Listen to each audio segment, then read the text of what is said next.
Trent Marr here with MotoOnline.com.au. We're out here in northern New South Wales testing the new Beta RX 450. First one in the country, and we've got to test ride it here today and put it through its paces. First impressions of the bike, we got out early in the morning, played around and tried to get the bike comfortable to start. They did a couple of changes suspension wise that kind of suit it to riding conditions today. The track was had some traction spots, but then it was kind of hard and slick too, so we played around for a bit.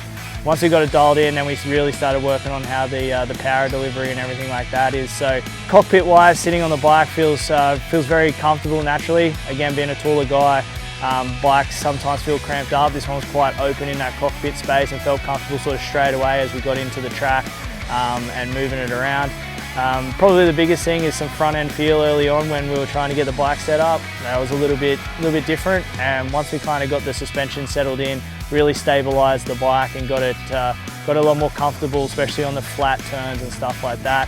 Once we got into the power of the motorcycle, we had a few different maps, a few different traction control on and off, and you definitely notice a difference between the settings.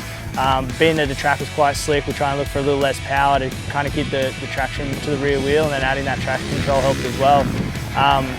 Power comes on nice and strong off the bottom.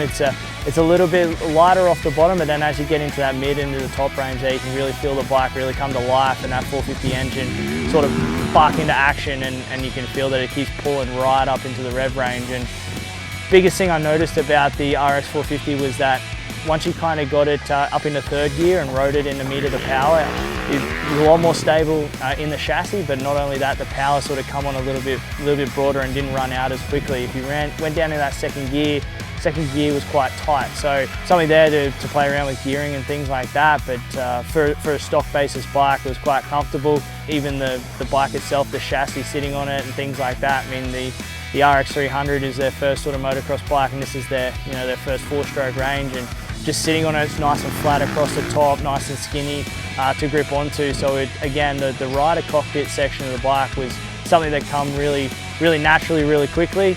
And then also running that KYB suspension too, you could definitely notice that the suspension was top notch, and you were only searching a little bit here and there to get it to suit each riding style and make it sort of happen for you. So the bike overall was a lot of fun early on, and you'd have to kind of get it set to your rider's sort of setup. But once you do, this bike has got some real cool characteristics that are a little bit different to other brands out there as well. So riding it today, getting to kind of test ride it early on, would be awesome to get a few more times on the bike, seat time, and really set it up to how you want to. But as a base model, a great introduction from the Beta guys, and the RX 450 are going to be available in February. So go and check it out at your local Beta dealer.